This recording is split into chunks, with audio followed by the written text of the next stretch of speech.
It was nearly closing time at Harbor Point Steakhouse, the upscale waterfront restaurant, known for its polished service and elite clientele. Emily Carter, a 35-year-old waitress with 8 years of experience, moved gracefully between tables, maintaining her warm yet professional demeanor.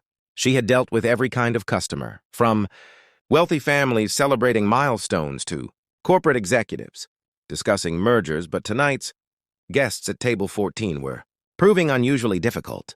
4 men in expensive suits lounged comfortably, speaking louder than necessary, clinking their glasses as though they owned the place. Their conversation revolved around stock deals, luxury cars, and the number of zeros on their bank statements. Emily approached with a polite smile, placing the leather bill folder on the table. "Whenever you're ready, gentlemen," she said softly. The men looked at one another, then burst into mocking laughter. "Ready for what?" one asked. "We don't pay for dinners like this," added another, waving a dismissive hand. "You must be new." Emily kept her posture steady. "Everyone pays their bill, sir. It's standard policy." A third man leaned forward, his smirk irritatingly confident. "Sweetheart, listen. People like us bring prestige to this place. Your boss should be paying us for showing up."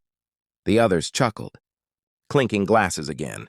Emily felt heat rise to her face but refused to break professional composure. "Sir, I'm just doing my job." The man scoffed louder this time. "Then do your job and go get someone who understands real money. Maybe they'll waive this little bill of yours."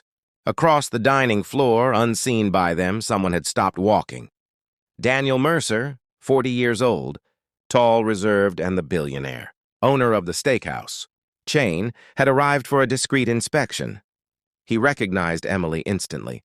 She was one of the restaurant's most dedicated employees. But what caught his attention was the tone of the voices at table 14. He listened for several seconds, jaw tightening as he fully absorbed their arrogance. When one of the men snapped, "We are not paying for this!" Daniel finally stepped forward, his presence instantly shifting the atmosphere. "I heard everything," he said from behind them. The men turned sharply, their bravado freezing the moment they recognized him. Emily exhaled quietly, unsure what would happen next, but certain that someone with real authority had finally stepped in.